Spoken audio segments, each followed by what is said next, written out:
Hello, lovelies. This is 5 Minute Manifesting, and I'm your host, Lovey Brown. Thank you so much for listening. I'm thrilled that you're here. And today I want to talk to you about inspired action. So, I had a question about inspired action and when should you take action and what actions should you take.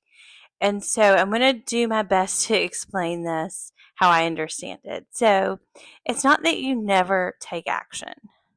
But inspired action feels inspired.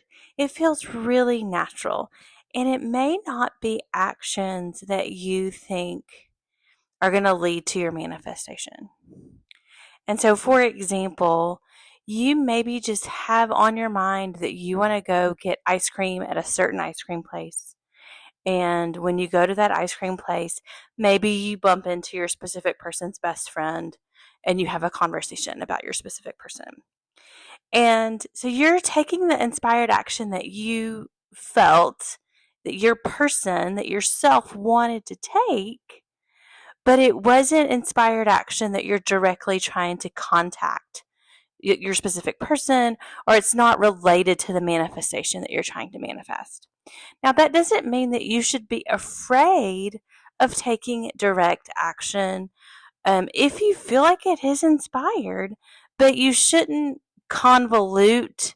You shouldn't convince yourself that you shouldn't have to convince yourself that something's inspired action. Sometimes it's just an action that you want to take because you want to take it, and it's not necessarily inspired by this, but also doing that action. So, say you want to text your specific person and you're convinced that it's inspired action. Maybe it is. The thing is it very well could be inspired action. But it might just be you want to text your specific person because you want to hear from them and you're trying to manipulate with your actions something to get a response from that person.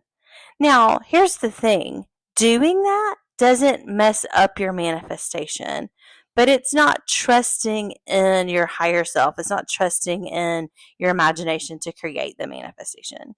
It's trying to get action with your human abilities and your human actions. And there's nothing wrong with that. There's nothing wrong with it.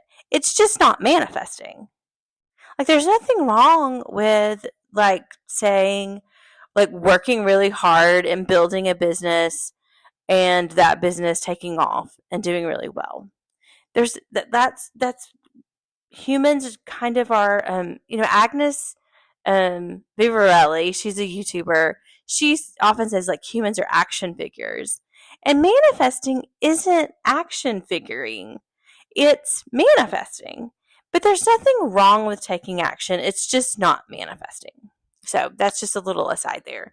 But I can see how it could be confusing because we have this term inspired action.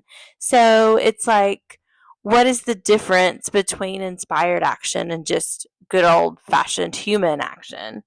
And the difference is it's inspired, and it probably most of the time doesn't look like it's related to your manifestation.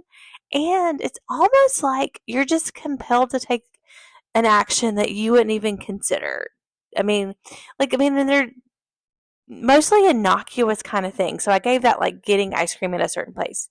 It's like, Bashar says to follow your highest excitement, and that's where your manifestations are going to be. So, like, in the course of you following your highest excitement, like the ice cream example earlier, that's how your manifestations are going to come to you.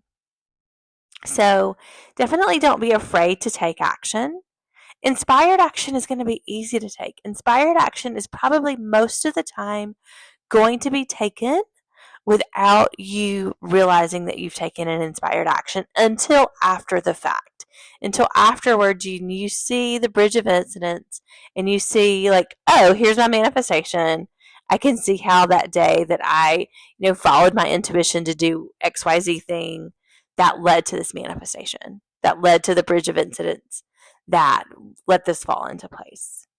Regular human actions are also fine, and they won't ruin your manifestation. I mean, potentially they could delay it if you get something in the way, but I wouldn't worry too much about that. Don't let that hang you up and stop you from taking actions that you want to take in your life, trying to determine whether they're inspired actions or just regular human actions. Either way, your manifestation can still come to you. And the other thing about just the regular human actions is that, like, you're going to have to do stuff in your life. So you don't want to be just too worried about, like, what's inspired and what's regular human action necessarily. But if you do want to rely 100% on manifesting something, you can do that. And you don't have to take those actions that you might otherwise have to take. You can rely on your imagination. You can rely on creating something in your imagination. So I guess that's the difference. Like, regular human actions are fine. They're not going to ruin your manifestations. They're just not manifesting. They're not relying on your imagination. So with that, may you manifest exactly what you want.